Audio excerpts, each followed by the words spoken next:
So mental health and the whole sort of journey that I'm currently on with it, because I don't think it is something that ever ends. Probably started for me when I was at school. I was pretty angry, to be fair. I got very frustrated with a lot of things. Didn't quite know what my outlet was. I sort of stopped playing rugby at school because I just didn't know how to sort of interact, express myself with the others. And then it was at college, my attitude had improved quite a bit. I was very argumentative still and everything. I obviously didn't understand what was going on in my head. I had spoken to the counsellor before, but I didn't feel it actually helped me. And then there was a bit of a turning point for me. So my mum started to suffer from panic attacks and anxiety, and then I saw a panic attack in full motion, and that really hit me quite hard, and I was like, oh, this is actually really serious. So I started to be a little bit more aware of it and did stuff like psychology at A-level to see whether I could get a better understanding. I started playing rugby again at the end of college. I had an opportunity to sort of go and play a high standard and championship, National 1, and I was in quite a toxic relationship at the time, which, when I look back, had a really negative effect on my mental health. And unfortunately, as I was starting to play rugby, one of my friends passed away, who I used to play with, and it sort of took a bit of a toll on me because I didn't want to step back onto a rugby field. So I went through a very difficult time where I stopped playing completely. I put on a massive amount of weight, which is then sort of how sport has helped me improve my mental health and my mental well-being, because I was just in a point where there was no motivation. I was severely depressed, to be fair, and it got to the point in October in 2016 where I didn't really understand what was going on. I decided to try and take my own life, which is a weird thing. It's a weird thing to say. I don't regret it, on the basis that I'm still here. It was a very odd thing to do, and it didn't make sense to me at the time, and my head was all over the place, like following a few weeks and stuff, and sort of, yeah, it took me about 6 months after the incident to actually tell my mum what had happened. I told my dad, which for me was a very, very difficult thing, because my dad, while he is physically disabled, has gone through so many struggles through his life and is really quite a walking miracle. And I just couldn't comprehend trying to tell him that something I had so much ahead of me in comparison to like his life, and it was just a weird thing to sort of say, this is what I did.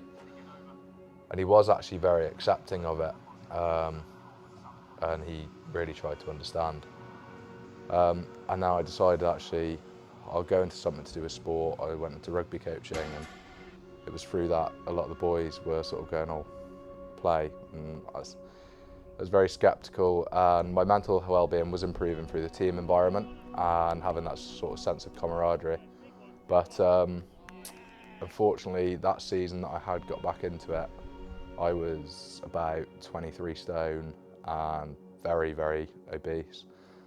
And in the February, one of my friends took his life, which was out of the blue completely. And that's when it all started. Really, I knew something had to be done and everything, because if I looked at it's not good to compare yourself to other people, but I would have said he was in a much higher status, and I'd have said a better situation than I was, like with life in general, and that's what really threw me. So, and because of that, I was like, actually, I want to start playing rugby again because there was a relationship of us through rugby. So I started trying to lose the weight and did really well. And then in August, another friend of mine took his life.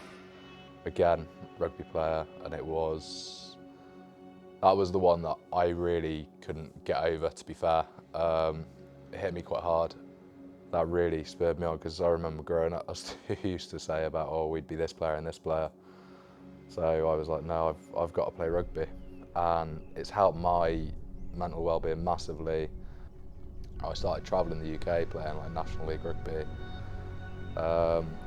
And then I came back and I wanted to play sevens. So I actually got in touch with the Dodgers and they raised awareness for mental health, which I thought, well, it was a fantastic cause and that's why I wanted to get on board. But then it's everything else. It's not just about raising the awareness. We've got such a large squad, and even if you don't see them or anything, any one of the boys in there, you know it's a safe space, and you can just drop a message straight into a group chat. You can call somebody and they'll be there.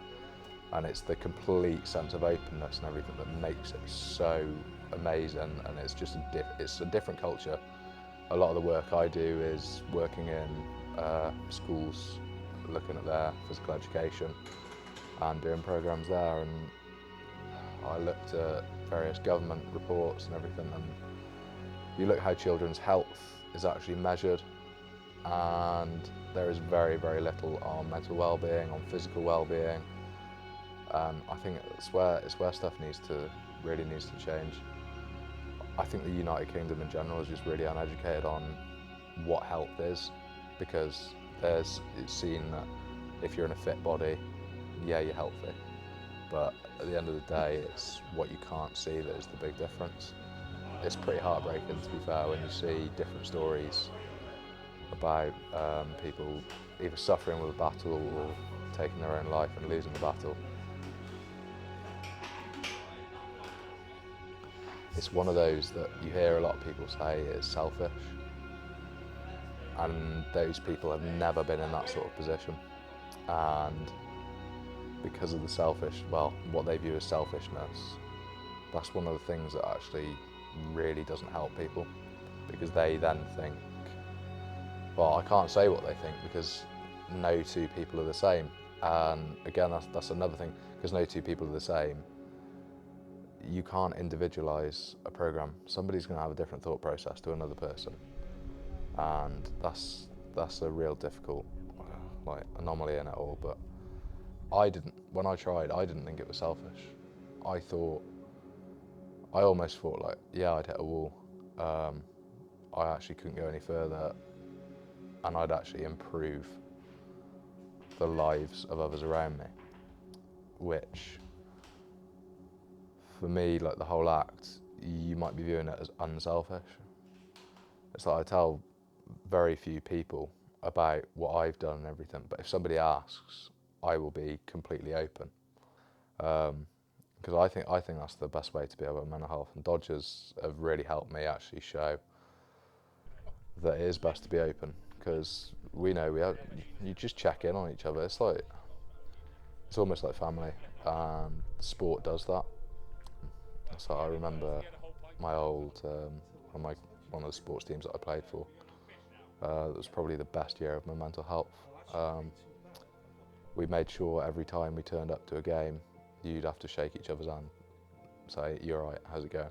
And if you saw anybody who didn't look 100%, you'd just go and grab a coffee and chat before you even started. And it's little things like that. I don't know what I would have done, to be fair, if I didn't get back into the gym, into rugby, and then into the Dodgers. I actually don't know. Even now, to be fair, I've had quite a turbulent year, and all of them have been there. And I actually couldn't be completely sentimental point of view. I don't think that there is a better group of people that I could have actually spoken to about different issues. Everything with Dodgers mental health is really quite special, and they're probably the reason why it's inspired me to try and make a difference across schools, community groups, and like elderly care homes and stuff like that, because everybody suffers, but too many people suffer in silence.